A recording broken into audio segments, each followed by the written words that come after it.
काके, जेवण झालं काय?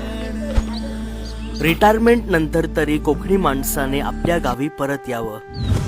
मजबुरी म्हणून मातीपासून दूर जाऊन मुंबईत चाकरी करत आयुष्य झिजवलं. कुलूप लावलेली घरं वर्षानुवर्ष तुमची वाट पाहत राहिली. शहरात रेल्वेच्या गर्दीत श्वास हरवला. स्वप्न मात्र गावातच अडकून पडली. आईची ओवी, विहिरीचं पाणी आजही तुमच्या नावाने हाका मारत राहिलं. आता रिटायरमेंट नंतर तरी कोकणी माणसाने आपल्या गावी परत यावं. आपल्या मातीशी, चालीरीतींशी, जीवनशैलीशी पुन्हा एकरूप व्हावं. इथली मोकळी स्वच्छ हवा तुमचं आयुष्य प्लस करेल आणि शहराने दिलेले आजार हळूहळू मायनस होतील. संध्याकाळी अंगणात बसून नारळाच्या सावलीत निवांत श्वास घ्यावा.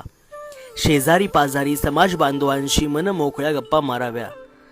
हसण्यात दुःख विरघळावं, आठवणीत आयुष्य सावरावं.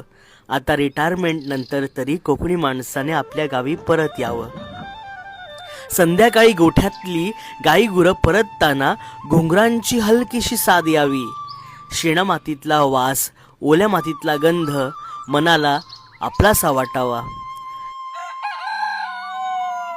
सकाळी कोंबड्यांच्या आरवणीने जाग यावी आणि सणावाराला अंगणात रांगोळी पडावी. नारळ, फुलं, आरती, ओव्या घराघरातून पुन्हा ऐकू याव्या. शहरात पैसे मिळाले पण वेळ हरवला, माणसं हरवली. गावात मात्र आपुलकी भरभरून मिळाली.